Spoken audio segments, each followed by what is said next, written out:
Exodus 31. God is here drawing towards a conclusion of what he had to say to Moses upon the mount, where he had now been with him 40 days and 40 nights, and yet no more is recorded of what was said to him in all that time than what we have read in the 6 chapters foregoing. In this, i.e., he appoints what workmen should be employed in the building and furnishing of the tabernacle. I, he repeats the law of the Sabbath and the religious observance of it. I, he delivers to him the 2 tables of the testimony at parting. Verse 18. Appointment of Bezalel and Aholiab, 1491 B.C. And the Lord spake unto Moses, saying, See, I have called by name Bezalel, the son of Uri, the son of Hur, of the tribe of Judah. And I have filled him with the Spirit of God, in wisdom and in understanding and in knowledge and in all manner of workmanship, to devise cunning works, to work in gold and in silver and in brass, and in cutting of stones to set them, and in carving of timber to work in all manner of workmanship. And behold, I have given with him Aholiab, the son of Ahisamach, of the tribe of Dan.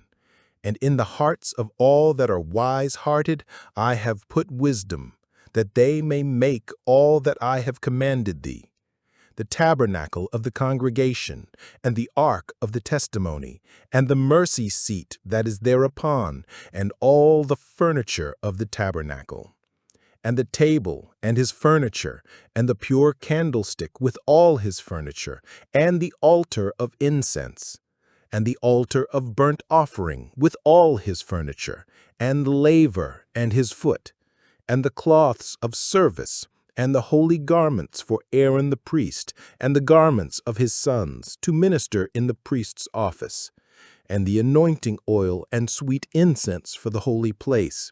According to all that I have commanded thee shall they do. A great deal of fine work God had ordered to be done about the tabernacle, the materials the people were to provide, but who must put them into form? Moses himself was learned in all the learning of the Egyptians. Nay, he was well acquainted with the words of God and the visions of the Almighty, but he knew not how to engrave or embroider. We may suppose that there were some very ingenious men among the Israelites, but having lived all their days in bondage in Egypt, we cannot think they were any of them instructed in these curious arts. They knew how to make brick and work in clay, but to work in gold and in cutting diamonds was what they had never been brought up to. How should the work be done with the neatness and exactness that were required when they had no goldsmiths or jewelers, but what must be made out of masons and bricklayers?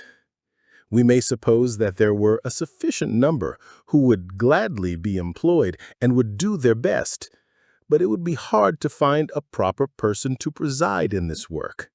Who was sufficient for these things? But God takes care of this matter also. He nominates the persons that were to be employed, that there might be no contest about the preferment, nor envy at those that were preferred, God himself having made the choice. 1. Bezalel was to be the architect or master workman, verse 2. He was of the tribe of Judah, a tribe that God delighted to honor, the grandson of Hur, probably that Hur who had helped to hold up Moses' hands in chapter 17, and was at this time in commission with Aaron for the government of the people in the absence of Moses, chapter 24, verse 14. Out of that family which was of note in Israel was the workman chosen, and it added no little honor to the family that a branch of it was employed, though it were but as a mechanic or handicraft tradesman, for the service of the tabernacle.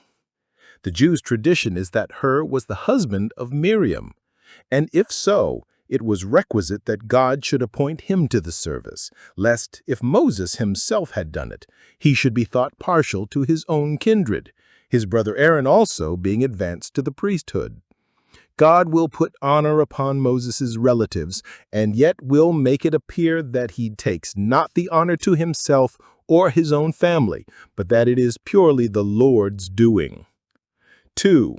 Aholiab of the tribe of Dan is appointed next to Bezalel and partner with him. Verse 6. 2 are better than 1. Christ sent forth his disciples who were to rear the gospel tabernacle, 2 and 2, and we read of his 2 witnesses. Aholiab was of the tribe of Dan, which was one of the less honorable tribes, that the tribes of Judah and Levi might not be lifted up, as if they were to engross all the preferments. To prevent a schism in the body, God gives honor to that part which lacked. 1 Corinthians 12:24. The head cannot say to the foot, I have no need of thee. Hiram, who was the head workman in the building of Solomon's temple, was also of the tribe of Dan. 2 Chronicles 2:14. 3.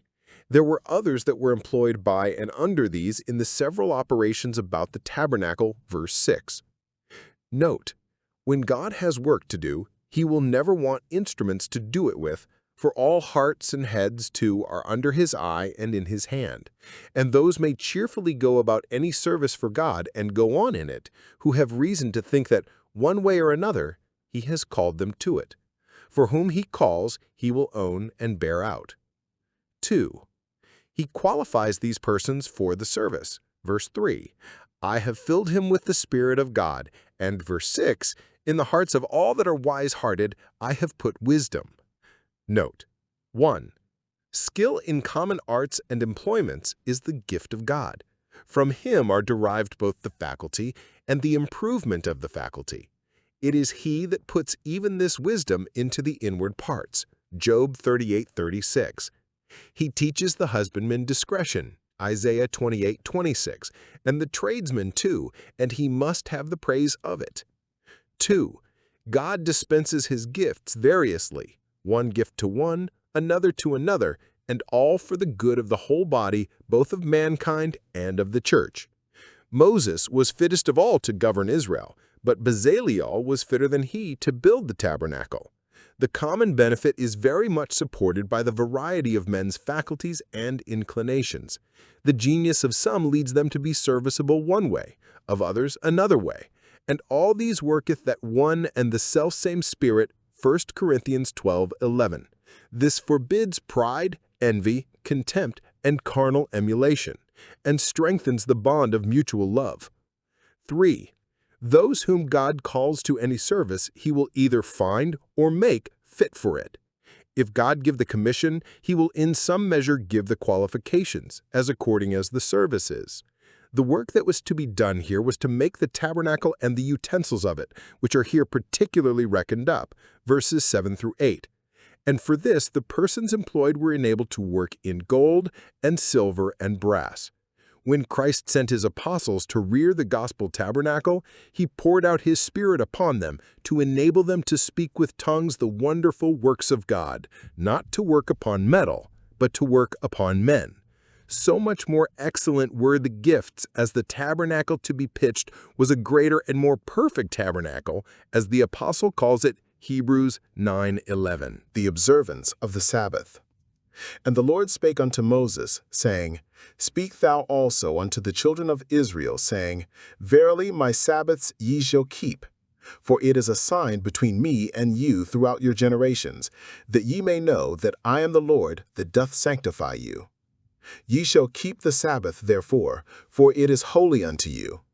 Every one that defileth it shall surely be put to death. For whosoever doeth any work therein, that soul shall be cut off from among his people. 6 days may work be done, but in the 7th is the Sabbath of rest, holy to the Lord. Whosoever doeth any work in the Sabbath day, he shall surely be put to death.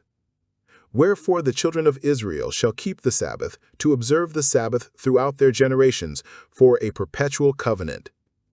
It is a sign between me and the children of Israel forever.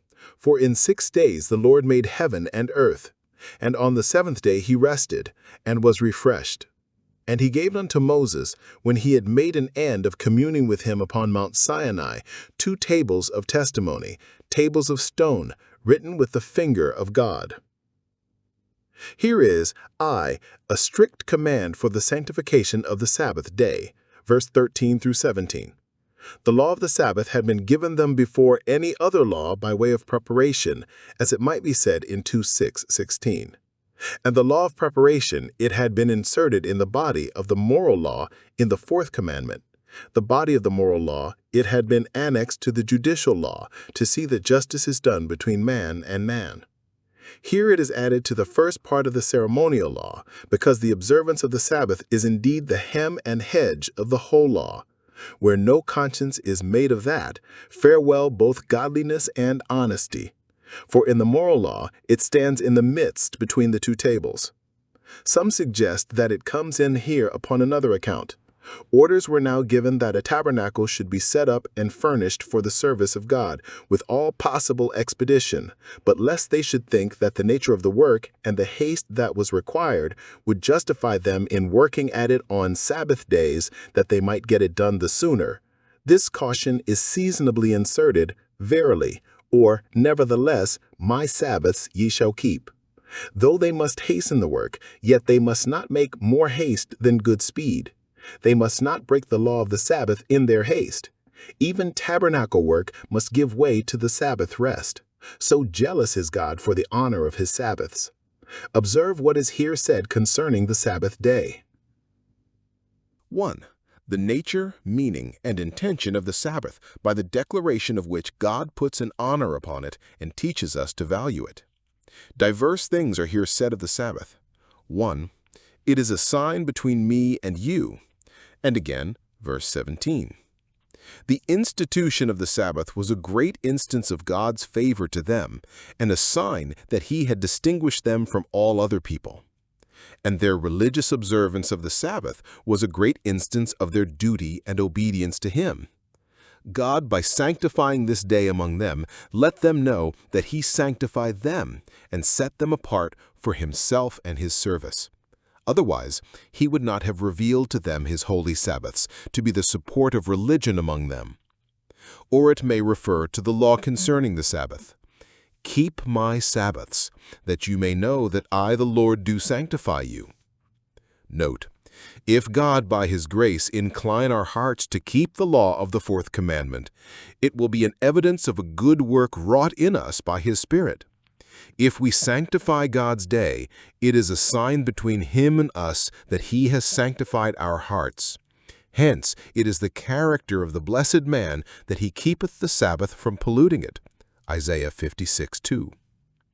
The Jews, by observing 1 day in 7, after 6 days' labor, testified and declared that they worshiped the God who made the world in 6 days and rested the seventh, and so distinguished themselves from other nations who, having first lost the Sabbath, which was instituted to be a memorial of the creation, by degrees lost the knowledge of the Creator, and gave that honor to the creature which was due to him alone.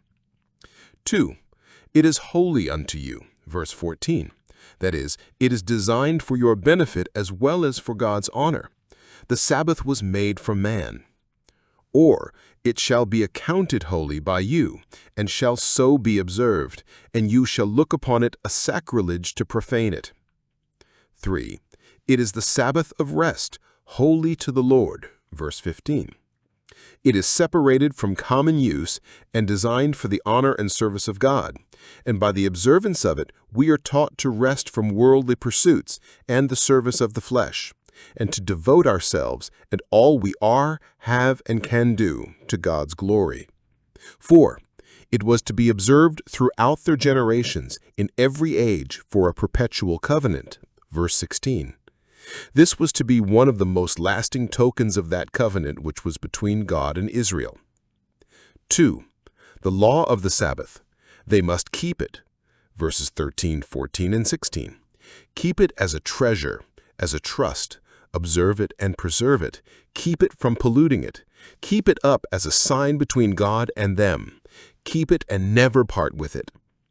The Gentiles had anniversary feasts to the honor of their gods, but it was peculiar to the Jews to have a weekly festival. This, therefore, they must carefully observe. 3. The reason of the Sabbath. For God's laws are not only backed with the highest authority, but supported with the best reason. God's own example is the great reason, verse 17. As the work of creation is worthy to be thus commemorated, so the great Creator is worthy to be thus imitated by a holy rest, the seventh day, after 6 days' labor, especially since we hope in further conformity to the same example, shortly to rest with him from all our labors. 4. The penalty to be inflicted for the breach of this law. Everyone that defileth the Sabbath by doing any work therein, but works of piety and mercy, shall be cut off from among his people. Verse 14. He shall surely be put to death. Verse 15. The magistrate must cut him off the sword of justice if the crime can be proved. If it cannot, or if the magistrate be remiss and do not do his duty, God will take the work into his own hands and cut him off by a stroke from heaven, and his family shall be rooted out of Israel. Note, the contempt and profanation of the Sabbath day is an iniquity to be punished by the judges, and if men do not punish it, God will, here or hereafter, unless it be repented of. 2. The delivering of the 2 tables of testimony to Moses. God had promised him these tables when he called him up into the mount, chapter 24:12, and now when he was sending him down, he delivered them to him to be carefully and honorably deposited in the ark. Verse 18. 1. The 10 commandments which God had spoken upon Mount Sinai in the hearing of all the people were now written in perpetuum re memoriam, for a perpetual memorial, because that which is written remains. 2. They were written in tables of stone, prepared not by Moses, as it should seem, for it is intimated in chapter 24:12 that he found them ready written when he went up to the mount, but, as some think, by the ministry of angels. The law was written in tables of stone to denote the perpetual duration of it. What can be supposed to last longer than that which is written in stone and laid up? To denote likewise the hardness of our hearts. One might more easily write in stone than write anything that is good in our corrupt and sinful hearts. 3. They were written with the finger of God, that is, by his will and power immediately, without the use of any instrument. It is God only that can write his law in the heart. He gives a heart of flesh, and then, by his Spirit, which is the finger of God, he writes his will in the fleshly tables of the heart, 2 Corinthians 3:3. 4. They were written in 2 tables, being designed to direct us in our duty both toward God and towards man.